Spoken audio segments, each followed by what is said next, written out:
Diabetes isn't something you usually think of when it comes to children, but more and more young people are being diagnosed with the disease. News 4 medical expert Dr. Peter Ostro is here with more tonight. Dr. Ostro?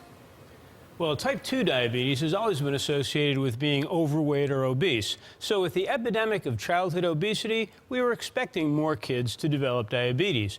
The surprise is how many more there are, and that it includes type 1 diabetes as well. A report in the Journal of the American Medical Association looked at the number of youngsters up to 19 who were diagnosed with diabetes in 2001 and 2009. During that interval, the number of type 1 diabetics increased about 20%, and the number of type 2 cases increased more than 30%. The type 1 results were somewhat surprising. We, as specialists in diabetes, have realized that it was really creeping up. But I don't think that the public was made aware. Dr. Quatron is chair of pediatrics at UB Medical School and pediatrician-in-chief at Women and Children's Hospital. She's an expert in diabetes, and she points out that youngsters with diabetes have a head start on the consequences of diabetes.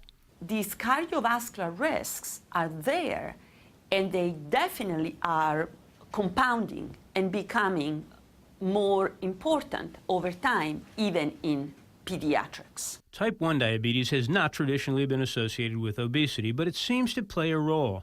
In local cases, the parent's weight also is important. In 86% of cases, there were one parent at least with overweight or obesity. That's why our local treatment plan includes the whole family. Whether a child is type 1 or type 2 diabetes, it has to become a family effort to adjust and to make changes for the entire family. That program was developed here in Buffalo, and it works. Instead of trying to treat just the pediatric patient, the whole family gets involved. All of them are more likely to lose weight, and the kids are less likely to develop diabetes. For News 4, I'm Dr. Peter Ostro of the UB Medical School.